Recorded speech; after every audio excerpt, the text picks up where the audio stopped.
ASFA dama commencé di leen suivre depuis 72 parce que 72 je faisais partie des 74 je faisais partie des ramasseurs de balles de la finale GA ASFA. Ramasseurs de balles parce que ñun nous sommes nés à la Médina dafa nekk environnement sportif boo xam ne boobu école AS jàpp la ñu nekk mu yóbbu ñu dem ñu tawte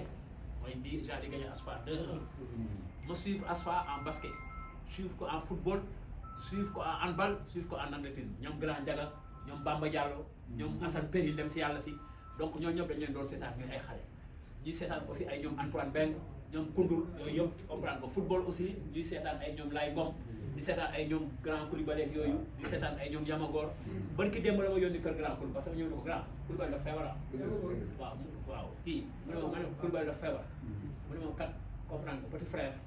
xaaral ma yóbbal téléphone mu yóbbal téléphone jox ma ko enveloppe ma dem paas ko Grand Koul fii Médina donc mu doon koo xam ne ku am wëllëre au delà de ça bi jaxu gay gaañu génnee àdduna fan yi dafa ne man kat sama tànk sama jóg yombul kaay ma yónni la Thiès parce que jaxu gay ak Oumar Diop ay seex la ñu woon waaw noonu la ma ko waxee ne ma parce que ñoom ñoo doon def la charnière centrale de l'équipe nationale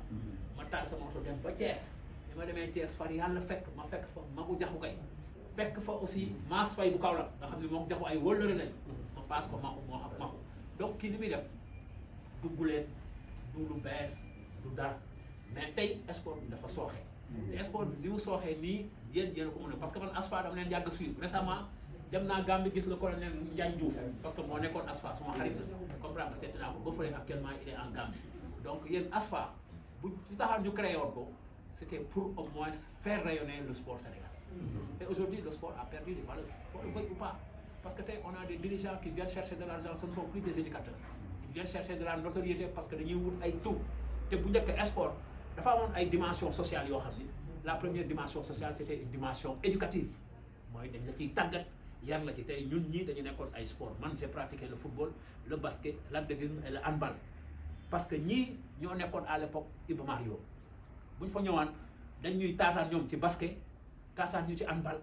taataan ñu ci football ñoom basket ñun ñoo doon taataan moom mooy ñoom Serigne Der parce que maintenant lañ dëkkoon ak Ousmane Pouye Faye ñoom Ndiaga ñoom Assane Beri ñoom Ri 5 lañ dëkkoon ak ñoom Bamba Diallo ñooñu doon taataan nga jóge fa dem ci ñoom Antoine Beng ñoom Baba Koundoul ak yooyu ñu taataan la donc foofu moo doon base ASFA tey moo tax ñun ñu am culture sportive ñoom ñoo tax ñu am culture sportive mais du yàlla parce que yàlla dafa def xëy na ñu am chance juddoo Médina nga xam ne da ngay tëb miir des fois da nga daan tëb sax ñu dàq la ñoom ak seen yat yi nga daw mais après dañuy dem ba benn moment ñoom ñu xam ne lii mootuñ la ko tere ñu bàyyi la ngay ñëw ci ñoom donc mënuñu leen ñaanal lenn rek la ñuy ñaan ñi nga xam ne génn nañu àdduna yal na leen yàlla atte ci yërmandeem jéggal leen seen bàkkaar et yal na Rasulullah doon seen wéttal firdaws jannati waaw ñi fi des nag moom aussi yal na yàlla yokk seen taxawaay boo xam ne taxawaay bu wóor a wóor la parce que yàlla su la mayee taxawaay rek dina la may xel moo xam ne di nga mën a xool toujours lu baax nga koy jëfee lu baax nga koy waxee lu baax nga koy doxee parce que àdduna man suñu bàyyi daf ñu mus a dénk juróomi mbir daf ma mus a ne ragalal yàlla mu ne ma fonkal Seydina Muhammad Rasulullah loolu mu ne ma gëmal sëriñ nga fonk sëriñ parce que sëriñ moo yor réew mi du politicien du kenn mu ne ma tarbiyu sa ay waajur aussi joxal cër sa ay dëkkandoo man juróom yooyu dama sama bàyyi mus a dénk te juróom yooyu du ma ci wàcc parce que tax du ma ci wàcc parce que du ma am ak nit xarma yàlla parce que du ma xuloo nit du ma kii tant que maa ngi def ci yooyu donc wax ci gudd na dañ leen di ñaanal rek di leen xam ne nag kii moom sama mag la lu tax sama mag la parce que du question parce que sama mag la moo tax ma koy seedeel seede boo xam parce que man yàgg na ma yónni jox ma ay teraanga yoo xam ni des fois damay bëgg sax wax lii mu ne ma déedéet bëgguma kenn yëg ko bëgguma kenn yëg ko ay xaalis yoo xam ne ni bu jeex bi mu nekkee directeur général de ADS ma toog 3 mois gisante wuñu kii mu dem ma fa boobu ne ma mais petit frère ma ne ko mag mu ne ko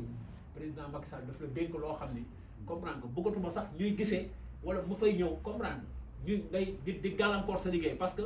liggéey jaamu yàlla la te luñ la dénk moo xam ne bien public la mbokk xajatu fa lu fa xaj mooy bés boo amee jot man ma ñëw kër ga toog waxtaan ak yow mu ne ma mais ñëwal ci bureau ba nga defal ma ay dog ma ne ko man mënu ma la defal ay dog parce que yow sama mag na yow yaa man maa war a tàllal sama loxo nga ñaanal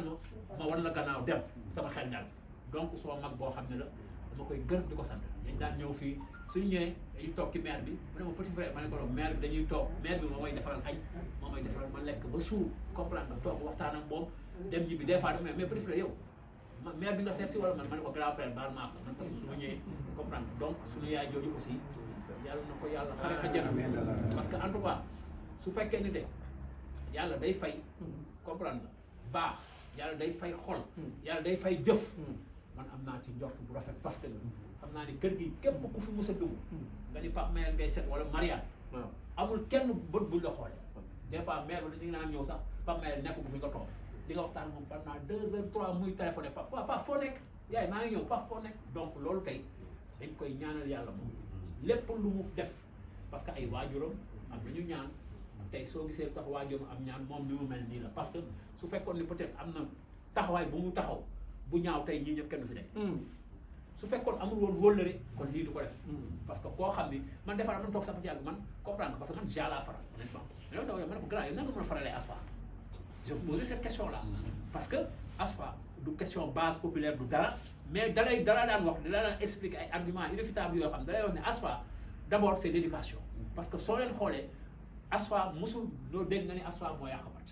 mosoo dégg nga ni supporteru ASFA yi def nañu lii grabuge dans le stade maintenant ay valeurs yooyu dañ ko perte ay vertus yooyu dañ ko perte parce que le sport ni ma leen ko waxee c'est une dimension économique c'est une dimension autant pour moi éducative mais sociale mais les nouvelles dimensions ont fait que le sport a été dévoyé parce que maintenant c'est la dimension économique cette dimension économique là a pratiquement pris le pas sur au moins l'enjeu l'enjeu c'était l'éducation donc moo tax yéen ASFA war ngeen ñëwaat au plus haut niveau de l'élite que ce soit en football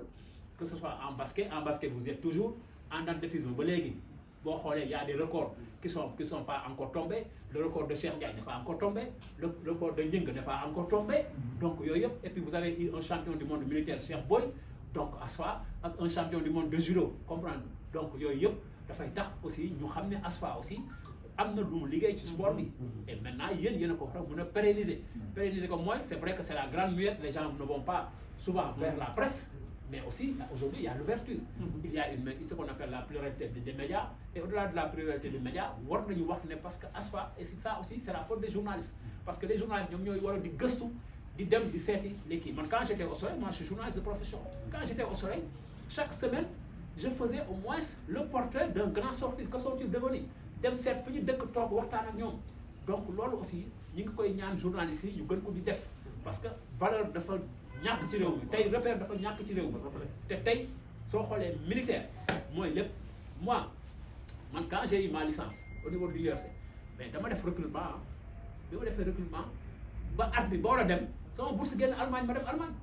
c'était une question de choix parce que man ay ñoom Mbaye Diouf Dia ay ñoom Boubacar Camara on a fait l'université ensemble après ñoom ils sont partis bañoo ko ñoom magoon mais pratiquement on était dans la même génération à l'université parce que man j'ai eu le bac presque à 17 ans donc ñoom ñoo ñu magoon mais après man bi sama bourse génnee Allemagne ma dem Allemagne dem jàngi donc loolu moo tax j'ai pas eu comprendre les honneurs de porter mais par exemple mais tey tunique la nga c'est une fierté parce que quand tu vois les lions quand tu vois par exemple les kii tu te rends compte que lions yi li ñuy def moom le militaire yi jiite montrer la voie donc yéen a ngi fépp yéen a ñuy aar aussi parce que yéen vous êtes aujourd'hui le gardien du territoire parce que yéen a tax ñuy naraw yéen a tax ñuy sàmm suñu ay oto suñu ay alal donc mënuñu leen fay yàlla nag mi nga xam ne moo am fay yal na leen yàlla fay yal na leen yàlla taxaw yal na yàlla en tout cas gën a ratifier les relations ba tax na ñi fi jóge aussi buñ leen di fàtte parce que loolu mooy wóllëre nit doo fi jóge man suma taaw ki ma ko tuddee mooy ki ma jàngal école primaire ñetti at la magee sama taaw ma jàngal école primaire man sama taaw doom laa ko tuddee parce que daf ma jàngal primaire ma am wóllëre ak moom ma nekk lycée mu ñëw chaque fois en tant que enseignant du primaire di ma surveiller du primaire jusqu'au baccalauréat kooku ma am doom tuddee ko doom waaw donc wóllëre dafa baax dañuy sàmm suñu wóllëre wax ji jéggante gudd na trop mais maa ngi jéggalu maa ngi baalu ak ñëpp ñii nag aussi ñi nga xam ne dañuy ñëw team en tout cas li nga xam ne mooy kaamilu yàlla bi ñu ngi leen di ñaanal parce que ñun suñu ñaan ak yéen mënul am parce que yéen a aar réew mi parce que bu dul woon yéen réew mi du am jàmm parce que chaque fois yéen a ngi nekk ci kaamil bi yéen a ngi nekk ci alxuraan yi yéen a ngi nekk di ñu sànni ay doigt ci lawraat yi yéen a ngi nekk ci wasila yi yéen a ngi nekk ci loo xam ni lépp salaatul fatiha salaatul ala nabi loolu amul ko gën ci àdduna waaw man dañu leen wax ne ñun suñu sëriñ daf naan wax ne salaatul ala nabi amul lu ko gën a fort salaatul fatiha salaatul ala ma wax lu wax mu ne ma alxuraan mu nga ko dugal ci 12 salaatul ala nabi mu nga ko dugal ci 12 waxtaan bu waxee ko donc ñu ngi leen di ñaanal yàlla en tout cas ñaan boo xam ne xamuñu ko mu commencé mais ñaanuñu mu am mucc parce que yal na leen yàlla may gudd fan yokk leen may leen wér ak wér yokk sutura yi jërëjëf maa ngi baalu ak ñëpp merci maa ngi baalu ak jërëjëf